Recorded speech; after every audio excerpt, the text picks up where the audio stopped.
Здравствуйте, друзья! Сегодня у нас 28 января, суббота. Сегодня я хочу сделать краткое, но очень важное сообщение. Сообщение, которого мы ждали многие месяцы. Оно касается Второго фронта. Вы знаете уже из моих предыдущих видео, что в Украину прибыла группа инспекторов или ревизоров, которая подчиняется генеральному инспектору Соединенных Штатов Америки, который занимается расследованием любых возможностей злоупотребления с американской помощью, которая поступала в Украину после начала российской агрессии. Ревизоры прибыли. И, как я вам анонсировал еще дня 3-4 назад, одним из важнейших направлений их работы, пожалуй, беспрецедентным, будет открытие горячей линии, по которой можно будет позвонить. Любой украинец может позвонить по этой линии и сообщить соответствующую информацию о коррупции. Я вам сейчас зачитаю текст. Вообще я вот это объявление об открытии горячей линии покажу вам здесь, в этом видео, а также сделаю его отдельным постом, потому что там есть номера телефонов, в которые можно звонить. Итак, текст. США преданы, да, текст написан в оригинале на украинском языке, поскольку касается Украины, но я прочитаю его на русском языке, дабы расширить, так сказать, аудиторию, потому что это, в принципе, касается не только Украины. Это должно касаться и России, так, по большому счету, и других бывших независимых государств из состава бывшего Советского Союза, в которых до сих пор процветает коррупция, и народы которых не знают, как от нее избавиться. Так вот, текст. Соединенные Штаты преданы поддержке украинского народа во время развязанной Россией агрессивной войны. Мы должны обеспечивать надзор за использованием средств и ресурсов, предоставленных американскими налогоплательщиками в поддержку Украины. Советуем конфиденциально сообщать о любой подозрительной деятельности, связанной с программами или операциями Министерства обороны США, Государственного департамента США, включая Агентство по глобальным медиа, Агентство США по международному развитию, на соответствующую горячую линию, указанную ниже. Темы, по которым будет приниматься информация: коррупция, мошенничество, растрата средств, злоупотребление, ненадлежащее управление, а также пара других позиций, которые, может быть, вызовут ваше удивление. Это сексуальная эксплуатация или надругательство над людьми и торговля людьми.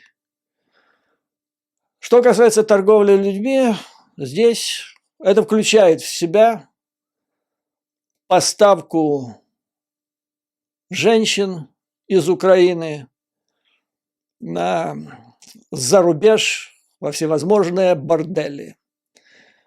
Ну, должен сказать, у многих, может быть, это вызовет удивление, но это та практика, которая практиковалась, которая имела место в Украине весьма длительное время, и особенно при администрации Януковича. И дальше номера телефонов. Номера телефонов, горячие линии, их аж 3. Одна – Министерство обороны, вторая – Госдепартамент и офис Организации по международному развитию. Даны местные телефоны американские в Вашингтоне, в Нью-Йорке, а также для международных звонков номера телефонов, которые начинаются с 800, это бесплатные номера телефонов. Значит, могу поделиться практическими советами. Первое.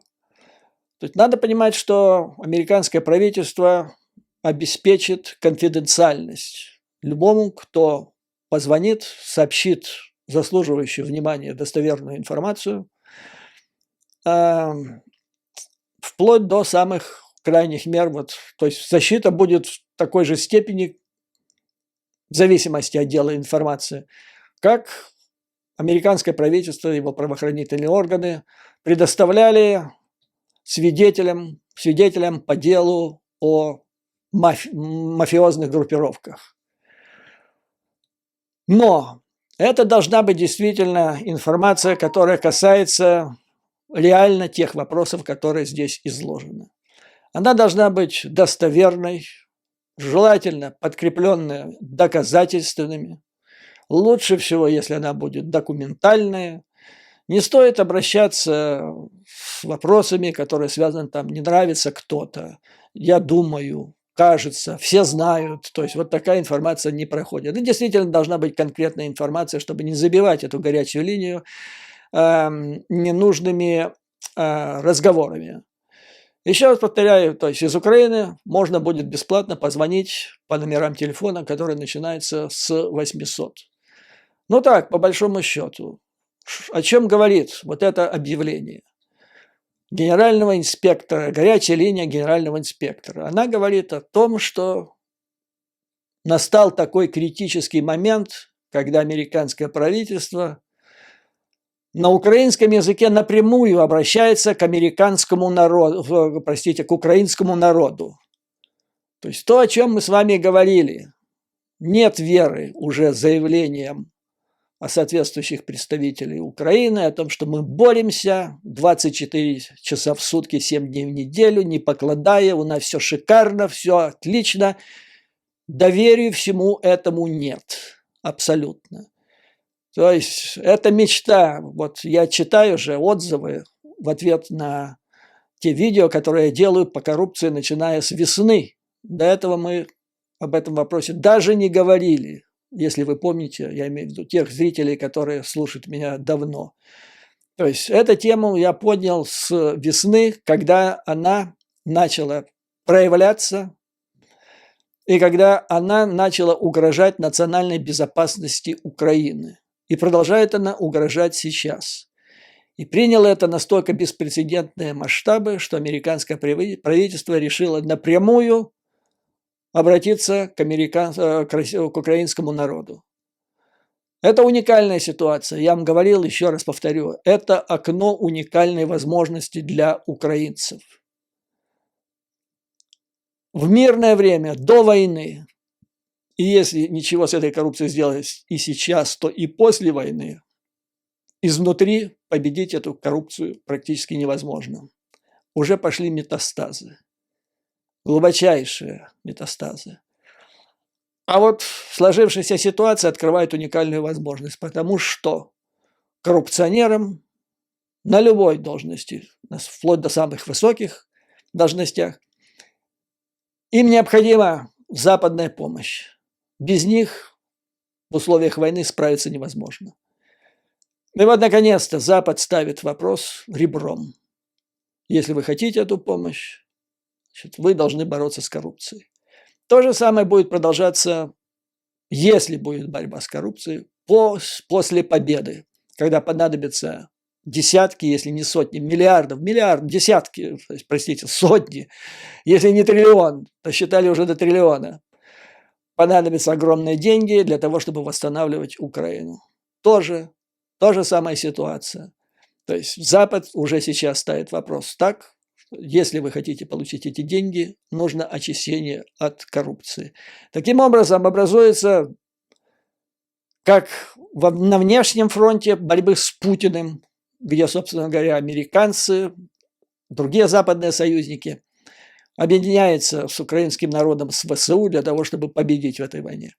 Во внутреннем фронте Запад в лице США сейчас заключает практически, это контракт, если хотите, социальный контракт или международный контракт между американским правительством и украинским народом по очищению Украины от коррупционеров на всех уровнях власти. Многие коррупционеры, их тролли, люди, работающие на них в той или иной степени, прежде всего в средствах массовой информации, агентура Кремля, для которого коррупционеры в Украине являются важнейшим и одним из самых эффективных орудий инструментов для осуществления своих интересов. Так вот, они могут тоже присоединиться к таким голосам, что, мол, это свидетельствует о том, что Украина не самостоятельное государство, где же суверенитет там и так далее. Нет, это и есть суверенитет украинского народа, который заключает контракт социальный или международный с той силой, которая реально может ему помочь с одной из сильнейших, самых страшных проблем страны. Без решения этой проблемы у Украины нет будущего. Будет решена эта проблема на Втором фронте, Украину ждет блестящее будущее. Вот, собственно говоря, что я вам хотел сказать. Последняя капля, с моей точки зрения, которая привела к этой ситуации, это вот этот скандал с золотыми яйцами.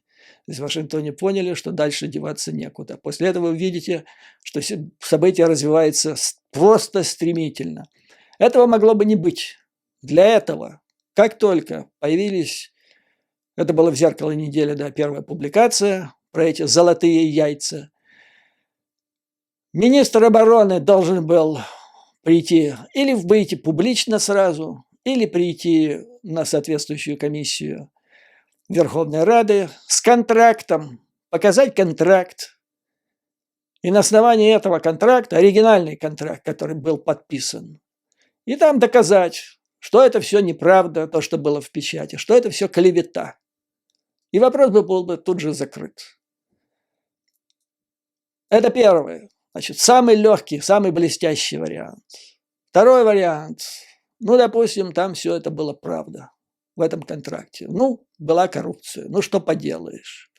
Вовремя просигнализировали. Тогда должен был уйти в отставку не Ляпкин-Тяпкин, а минимум министр обороны, поскольку это произошло в его ведомстве.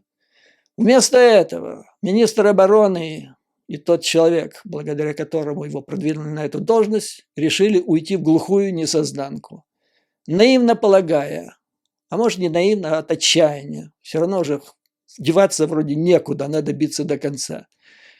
Переводя стрелки, это в логике называется подмена предмета спора или разговора. Им говорят, ты украл, а он говорит, что министр обороны прошлый был плохой человек, неэффективный, и журналист, который эту информацию сделал публичной, он тоже морально неустойчив, скажем так, или какие-то еще у него есть недостатки. Но это для детей, это понятно. И вот это еще, вот эта отмазка тупая совершенно, смешная, если бы она не была такой трагичной, еще раз наводит на мысль о том, что речь идет о крупном, очень крупном дерибане. Значит, я думаю, что он в эту линию, одним из первых звонков должен быть звонок по поводу вот этого контракта о золотых яйцах. Второй. Мне присылали уже по почте электронной. И многие из вас, наверное, уже видели, в интернете гуляет уже пару недель еще один контракт, тоже касающийся Министерства обороны, по поводу ремонта автомобилей. И каждый из этих ремонтов якобы обходится в какую-то там астрономическую, невероятную сумму. Это тоже туда же можно запускать. Следующее. Поступает сообщение от бойцов на линии фронта, которые сражаются с агрессором, о том, что в течение не то что дней, не то что недель, месяцев они не могут получить то оружие, которое им так необходимо. Реально необходимо не только для защиты линии фронта, но и для защиты собственной жизни. Они без этого оружия, без чего воевать нельзя. Они просят американские джавелины, американские стингеры, которых в значительном количестве поставили США, Великобритания, я имею в виду НЛО. Но им многие месяцы отвечают, что их у нас нет, Министерство обороны отвечает. Потому что американцы еще где-то там чуть ли не с самого февраля, а то с марта, с апреля нам ничего не поставляют. Но тут, если посмотреть просто на цифры, опубликованные Пентагоном, сколько было поставлено, в частности, стингеров, а их уже где-то около 10 тысяч, если не больше. То есть там нанесли удар по запасам Пентагона такой, что теперь нужно несколько лет для того, чтобы это восстановить. То есть вопрос в следующем. Где эти ракеты? Почему их нет на передовой, там, где идут боевые действия, и куда они уходят? Может, их задерживают, может, их тоже за деньги. Это называется коррупция, мошенничество. Может, для того, чтобы получить на передовую эти стингеры или джавелины, надо кому-то заплатить на Министерстве обороны? Тоже большой вопрос. Короче говоря, вот это все нужно туда. Мошенничество, растрата средств, ненадлежащее управление. Вот это ненадлежащее управление. То ли это головотяпство, то ли это намеренное головотяпство, которое, значит, действует на руку врага. Ну и последнее. Значит, одна из отмазок, которая, я слышу, доносится из Киева, это там про КДБ, для русскоязычных скажу, это КГБ. Это якобы про меня. То есть это вот придумали все российские спецслужбы для того, чтобы скомпрометировать святых людей. Ну, Резникова, там еще кого-нибудь, кто повыше его. Вот.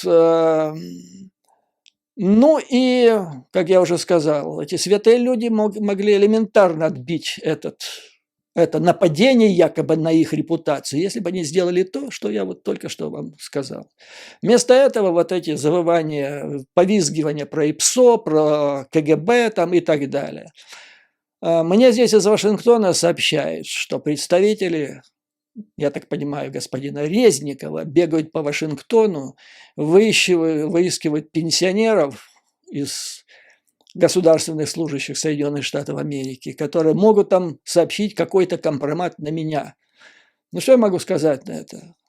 Пацаны, хочу я сказать министру Резникову и тому, кто поспособствовал его назначению, вы заигрались в шоу-бизнес. Если у вас есть какие-то сведения о том, что я связан с российскими спецслужбами, не бегайте вы по пенсионерам. Обращайтесь сразу в ФБР. Это называется headquarters, да, штаб-квартира ФБР в Вашингтоне на Пенсильвания-авеню. Найдите их телефон, позвоните туда. И там мы с вами встретимся. И там мы поговорим о том, кто работает на КГБ. Начнем с поездки в Оман.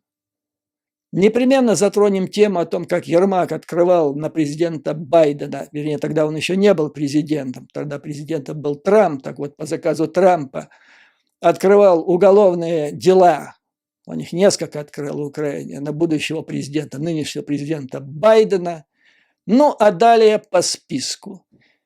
И там же мы поднимем вопрос о том, через кого теперь проворовавшийся в Киеве пытается это дело, значит, сделать то, что называется в Америке obstruction of justice, то есть помешать расследованию, а затем и правосудию по поводу коррупционного дела, в котором они оказались, в которое вовлечены.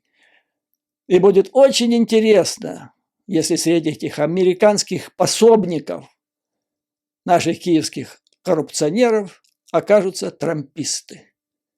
Это будет очень, очень забавно и интересно. Кстати, о трампистах. Трамп неожиданно активизировался. Это вот после Рамштайна произошло, когда запаниковал Кремль с анонсированием пакета последнего помощи Украине, в том числе и танков. И тут же начал проявлять бурную активность Трамп. Я вам говорил уже о тех твитах, которые он делал. А теперь он еще и видео сделал. В этом видео он клятвенно пообещал американцам, что если его изберут следующим президентом Соединенных Штатов, он закроет Америку железным куполом, как Израиль, и построит, как он говорит, на грани фантастики систему противоракетной обороны, ну и всю военную мощь Соединенных Штатов Америки. Почему он не сделал это, когда был президентом, он стыдливо замалчивает. Но, судя по поступающим сведениям, шансов на его избрание второй раз президентом, они стремительно ближутся к нулю. Поэтому, видимо, и эта карта Кремля будет бита. На этом, дорогие друзья, пожелаю вам выдержки, мужества, уверенности в нашей победе. Ну и, как всегда, слава Украине, слава ее вооруженным силам. Враг будет разбит, победа будет за нами и на внешнем, и на внутреннем фронте. До скорой встречи, дорогие друзья.